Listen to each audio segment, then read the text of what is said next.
YouTube, you found me. I'm strength and conditioning coach Rudy Mattia, and this is my YouTube channel, Performance Matters. We have a motto: your performance today will matter to your tomorrows. So today I want to talk to you guys about how to program a really good bench press session. Now bear with me, let's just use this number as an example. Some of you have different bench press numbers, of course. Some of you are 100-pound benchers, some of you could be 400-pound benchers. The program's the same, but let's use 200 for the sake of math. All right, so you can do a 200-pound bench for a single rep, and on a scale of 9 to 10 or 1 to 10, it's about a 9, right? It's like, when you do a RPE, rated perceived effort, a 9 means you probably have one more rep in the tank, right? Or one RIR, rep in reserve, in the tank. So let's say you do 200, and it's a hard single, but you're safe. For example, I train this way all the time, no spotters. So I got to make sure that I can do the weight. So it's a hard, tough single. I mean, you have your spotter arms up, you don't have the collars on the bar, so if you need to dump the weight, all those things are in place. But it's a good, strong single. You know you can do it, all right? So you start with the empty bar, warm up. You do probably 3-4 ramp-up sets where you add a little weight all the time. What I like to do is I like to do 5, add some weight, do 4, add some weight, do 3, add some weight, do 2, add some weight, and for my single, I'm at the 200, for example, in this example. All right? So you got the 200, you did that rep, it felt pretty good, you felt strong, you felt safe. I want you to do 4 singles. So you did the first with 200, you rested about 90 seconds, scrolled on your phone, did your second single, rested, third single, blah, blah, blah, rested, fourth single, done.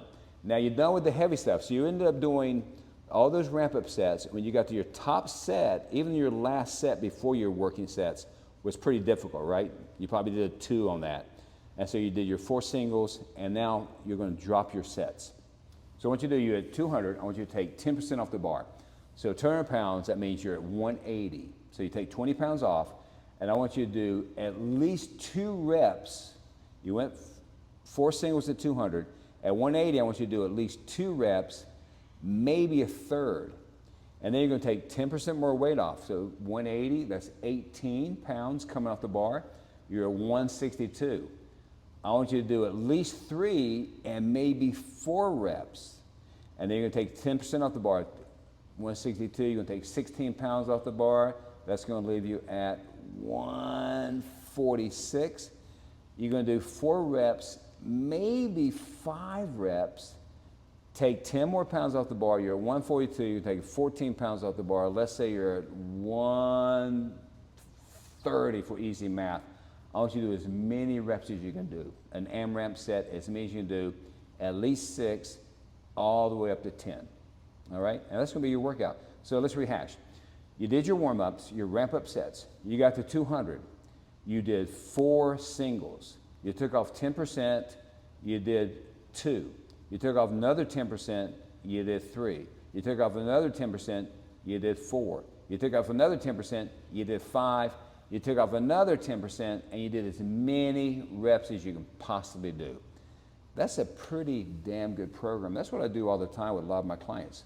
We do top-end work, and then we do percentage back-off work. Just one example, there's 1,000 bench press programs, and for 40 years in doing benching, and for 40 years being a gym rat, and for many, many years being a strength and conditioning coach, something I use all the time. Give it a try. If you've ran across this channel for the first time, subscribe for us. Leave a comment, make fun of us, make fun of me, anything, I'm all good with it.